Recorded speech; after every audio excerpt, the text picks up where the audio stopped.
பார்க்கக்கூடியது குரு பயிற்சி. வரக்கூடிய ஜூன் 2ஆம் தேதி 2026 அன்று குரு மிதுனத்திலிருந்து கடகத்திற்கு பயிற்சியாக போகிறார்.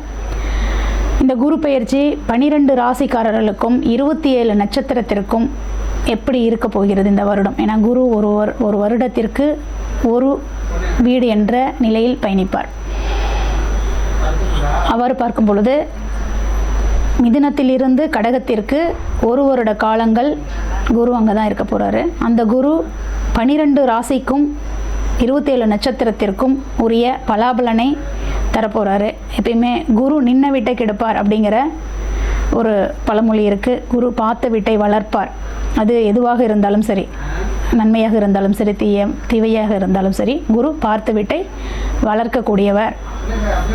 அதனால் இன்றைக்கி குரு பயிற்சியில் நம்ம 12 ராசிக்கும் உரிய நன்மை தீமையை பற்றியும் கோவில் பரிகாரங்கள் பற்றியும் தான் பார்க்க போகிறோம். நம்ம ஜூன் 2, 2026 குரு பயிற்சி மிதுனத்திலிருந்து கடகத்திற்கு குரு பெயர்கிறார். இது மீன ராசிக்கு எந்த மாதிரி ஒரு நன்மையை செய்ய போகிறது அப்படிங்கிறது தான் இன்றைக்கி பார்க்க போகிறோம். காலபுருஷனுக்கு 9, 12 கூடியவன் குரு காலபுருஷன் 4ஆம் இடத்தில் தாய்ஸ்தானத்தில் உச்சமடைகிறார். குரு பார்த்திங்கன்னா மீன ராசியில் 3 நட்சத்திரத்திற்கு சொந்தக்காரர். குருவின் ஆட்சி வீடும் மீன வீடு தான். அப்போ 3 நட்சத்திரம் அப்படின்னா பூரட்டாதி குருவின் நட்சத்திரமும் அங்கே உள்ளது. அதே போல் உத்திரட்டாதி அப்படிங்கிற முழு நட்சத்திரமும், ரேவதிங்கிற முழு நட்சத்திரமும் அங்கே இருக்குது. இந்த குரு பார்த்திங்கன்னா மீன ராசிக்கு ராசி அதிபதியாகவும், அதே 10ஆம் அதிபதியான தனுர் வீட்டுக்கு அவரும் அதிபதி. அவர் போய் தனக்கு 5இல் உச்சம் அடைகிறார். அப்போ இது எப்படி நல்ல பலனை கொடுக்கும் அப்படின்னா அருமையான பலன். ஏன்னா 5ஆம் இடம் அப்படிங்கிறது பார்த்திங்கன்னா ஒரு பிறப்பு மறுபிறப்பு அப்படிங்கிற அந்த 1, 5, 9 தாங்க. தன் குழந்தை, தன் தகப்பன், மீண்டும் குழந்தை, இப்படி அந்த 1, 5, 9 தொடர்புங்கிறது அவ்வளோ ஒரு அருமையான ஒரு இடம். அப்போ குரு தன் வீட்டிலிருந்து 5ஆம் இடத்தில் போய் உச்சம் அடைகிறார். 5க்கு 5ஆம் இடமாக மாறுவதால் இந்த இடத்துல பூர்வ புண்ணியங்கள் அனைத்தும் உங்களுக்கு சொந்தம்னு சொல்லலாம். எப்பயுமே இந்த மீன ராசிக்கோ மீன லக்னத்தில் பிறந்தவங்களுக்கு குரு உச்சமாகக்கூடிய அந்த கடக வீடு பூர்வ புண்ணியத்தை அனைத்தையும் அள்ளி கொடுக்கக்கூடிய வீடாக இருக்கும். ஏன்னா குருவின் நேரடி பார்வை, அந்த 9ஆம் பார்வை அப்படிங்கிறது அங்கே அந்த மீனத்திற்கு அவ்வளோ அழகாக கிடைக்கும். அப்போ எவ்வளோ கொடுத்து வச்சவங்க பாருங்கள். அப்போ பூர்வீகம் அப்படிங்கிறது கட்டாயம் உண்டு. பூர்வீக சொத்து உண்டு. பூர்வீகத்தில் குலதெய்வம் அனுகிரகங்கள் உண்டு. குலதெய்வம் பேசுமான எங்ககிட்ட நின்று பேசிட்டு போகும். அந்தளவுக்கு குலதெய்வத்தோட அனுகிரகமும் உண்டு. அப்போ இந்த வருட பலன் எப்படி இருக்கும் அப்படின்னா 1, 10க்கு சொந்தக்காரர் 5இல் போய் நிற்கிறார்.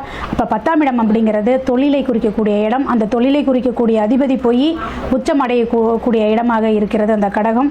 அப்போ தொழிலும் நல்லாயிருக்கும். அதே சமயத்தில் இந்த ராசி அதிபதியான மீன ராசிக்கும் அது நன்மையை பயக்கும். அப்போ ஜாதகருக்கு இந்த வருடம் நல்ல ஒரு பலனை கொடுக்க போகிறது.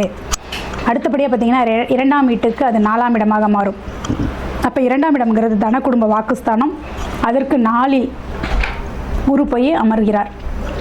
அப்போ இந்த குரு யாராக வருவார் அப்படின்னு பார்த்தீங்கன்னா 2ஆம் வீட்டுக்கு 12ஆம் அதிபதி, 9, 12க்கு சொந்தக்காரர். அப்போ 9, 12 அப்படின்னு பார்த்தீங்கன்னா வெளியில் பயணிக்கிறது, வெளிநாடுகளுக்கு பயணிக்கிறது. அப்போ தனக்கு வருமானத்திற்காக வேண்டி வெளிநாடுக்கு பயணிக்கணும் அப்படின்னு நினைக்கிறவங்க இந்த காலகட்டத்தில் பயணிப்பாங்க. தன்னோட தகப்பன் தன்னோட குடும்பத்தோடு பயணிக்கணும்னு நினைக்கிறவங்க குடும்பத்தோடு பயணிப்பாங்க. அப்போ இந்த காலகட்டங்கள் எல்லாமே இவங்களுக்கு வருமானத்திற்குரிய காலகட்டங்களாக தான் இருக்கும். இதில் எந்த மாற்று கருத்துக்கும் இடமில்லை. அடுத்தது 3ஆம் இடம். 3ஆம் இடம் அப்படிங்கிறது ரிஷபம். ரிஷபத்திற்கு குரு 3க்கு 3ஆம் இடத்தில் போய் நிற்கிறார். அப்போ சகோதர ஸ்தானத்திற்கு மீண்டும் 3ஆம் இடம். அப்போ 3ஆம் இடத்துக்கு 3ஆம் இடம் அப்படின்னு பார்த்தோம்னா அறிவுத்திறன் இந்த இடத்துல தான் செயல்படும். தன்னோட தனி திறனை இந்த இடத்துல அவங்க வெளிப்படுத்துவாங்க.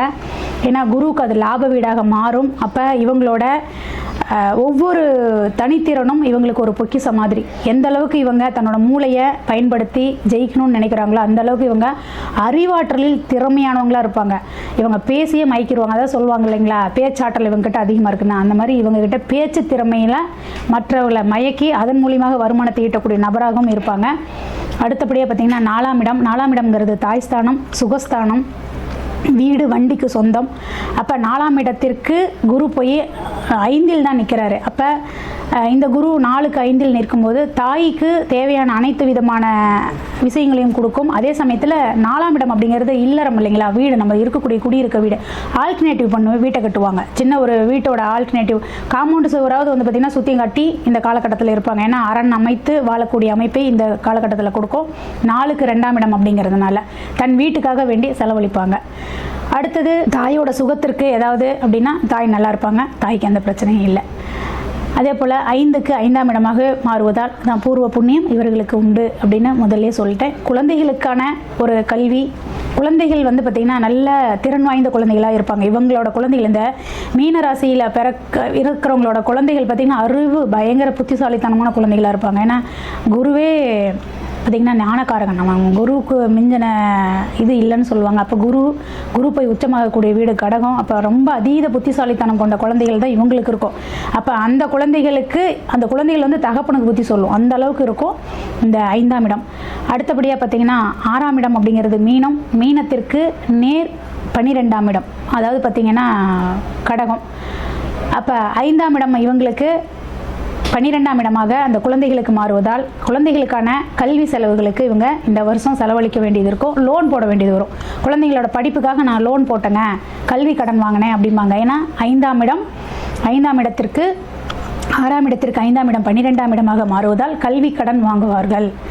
அடுத்தது 7ஆம் இடம். 7ஆம் இடம்ங்கிறது கன்னிக்கு 7க்கு அது 11, 7க்கு அது 11ஆம் இடமாக மாறும், லாபஸ்தானம். அப்போ கணவனால் மனைவிக்கு லாபம். கணவனால் மனைவிக்கு என்ன லாபம்னா வருமானம் வரலாம், அல்லது மனைவியோட நீண்ட நாள் ஆசை, ஏதாவது ஒரு பொருள் வாங்கி கொடுங்கன்னு கேட்டிருப்பாங்க. அந்த நீண்ட நாள் ஆசையை இப்போ வந்து அவங்க இந்த காலகட்டத்தில் நிவர்த்தி பண்ணக்கூடிய ஒரு அமைப்பு இருக்கும். அதே சமயம் மனைவிக்கு தேவையான அத்தனை சௌகரியங்களும் அவங்க செஞ்சு கொடுக்கக்கூடிய ஒரு அமைப்பு இருக்கக்கூடிய நேரம் இது. அடுத்தது 8ஆம் இடம் துலாத்துக்கு பார்த்திங்கன்னா 10ஆம் இடமாக இந்த கடகம் வரும். அப்போ 8க்கு 10 அப்படின்னு பார்த்திங்கன்னா 8ஆம் இடத்திற்கு 10ஆம் இடமாக இது மாறுவதால் இது என்ன மாதிரினா தொழில் கொஞ்சம் முடக்குங்க. தொழிலில் கொஞ்சம் சிறு தொழில் செய்கிறவங்களா இருந்தால் கொஞ்சம் கவனமாக தொழில் பண்ணுங்கள். தொழில் முடக்கத்தை கொடுக்கறதுக்கான ஒரு வாய்ப்பு இருக்கும். ஏன்னா குருவோட பார்வை அங்கே இல்லை. அப்போ தொழிலுக்கு ஏதாவது கட்டுமான பொருட்கள் வாங்கினேன் அதனால் கடன் பட்டுக்கிட்டேன் அப்படிங்களாம், அல்லது கட்டுமான பொருட்கள் வாங்கி நீங்கள் கடன் பட்டு கொஞ்சம் அந்த கடன் கட்ட முடியாத ஒரு சூழ்நிலைக்கு தள்ளப்படலாம். அப்போ தொழிலில் கொஞ்சம் கவனமாக இருங்க. அடுத்தது 9ஆம் இடத்திற்கு 9ஆம் இடமாக மாறுவதால், அதாவது மீனத்திற்கு 9ஆம் இடம் அப்படின்னு எடுத்திங்கன்னா விருச்சகமே வருவார். அப்போ 9க்கு 9ஆக மாறுவதால் இது தகப்பனுக்கு தகப்பன் அப்படிங்கிற ஒரு நிலை. அப்போ நல்லாயிருக்கும்.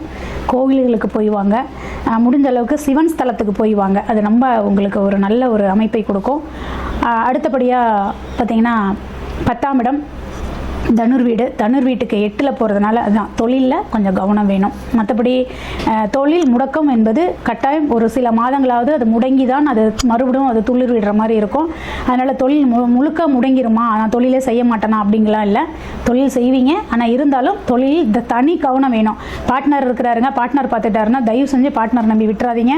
பார்ட்னர் ஆகிட்டு அவரை முதலாளி ஆயிடுவார், நீங்கள் அப்புறம் கீழே தொழிலாளி அப்படிங்கிற ஒரு நிலைமைக்கு தள்ளப்படுவீர்கள். அதனால் கொஞ்சம் கவனமாக தொழிலில் மட்டும் இருங்க. அடுத்தது 11ஆம் இடத்திற்கு சப்தமஸ்தானத்தில் குரு. அப்போ 11ங்கிறது லாபம். ஏன்னா குருவின் 11ஆம் இடம் குரு நீச்சமாகக்கூடிய வீடு. அப்போ லாபம் அப்படிங்கிறது கொஞ்சம் முடிஞ்ச அளவுக்கு சற்று குறைவாக இருக்கும். ஆனால் குருவின் பார்வை இருக்கிறதுனால ஒன்றும் பயப்பட தேவையில்ல, நல்லபடியாக உங்களுக்கு அந்த லாபகரம் இருக்கும். அடுத்தது 12ஆம் இடம் அப்படிங்கிறது கும்பமாக வரும். அந்த 12க்கு அது 8ஆம் இடம் 6ஆம் இடமாகவும் 8ஆம் இடமாகவும் அது 6-8னாவே வம்பு வழக்கு கடன் தொல்லை நோய், இதுதான் 6-8ன்னு. அப்போ இதெல்லாம் வருமாங்க அப்படின்னா வராமல் இருக்கணும்னா குருவை வழிபாடு பண்ணுங்கள். வரக்கூடிய குரு பெயர்ச்சியை வழிபாடு பண்ணுங்கள்.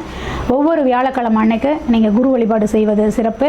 முடிஞ்ச அளவுக்கு வியாழக்கிழமை அன்னைக்கு விரதம் இருந்து இந்த தனுர் ராசியில் பிறந்தவங்களோ அதாவது மீன ராசியில் பிறந்தவங்களாம் பார்த்திங்கன்னா அந்த வியாழன் வழிபாடுங்கிறது சால சிறந்தது. அவங்க அந்த வழிபாட்டை பண்ணிட்டு வந்தாங்கன்னாவே நல்லா இருப்பாங்க. வியாழக்கிழமை நல்ல விரதம் இருந்து வழிபாடு பண்ணுவது இன்னும் சிறப்பை தரும். உங்களுக்கு இந்த குரு பெயர்ச்சிக்கான அனைத்து 12 ராசிகளுக்கும் தேவையான குரு பெயர்ச்சியை நான் சொல்லி உங்களுக்கு வந்து பார்த்திங்கன்னா மென்மேலும் இந்த குரு உங்களுக்கு நல்ல குருவருளுமாக நின்று உங்களுக்கு எல்லா வளமும் செல்வமும் கொடுக்கணும்னு நினச்சி இந்த தகவல் உங்களுக்கு எல்லாத்துக்குமே பிடித்திருக்கும்னு நினைக்கிறேன். நன்றி, வணக்கம்.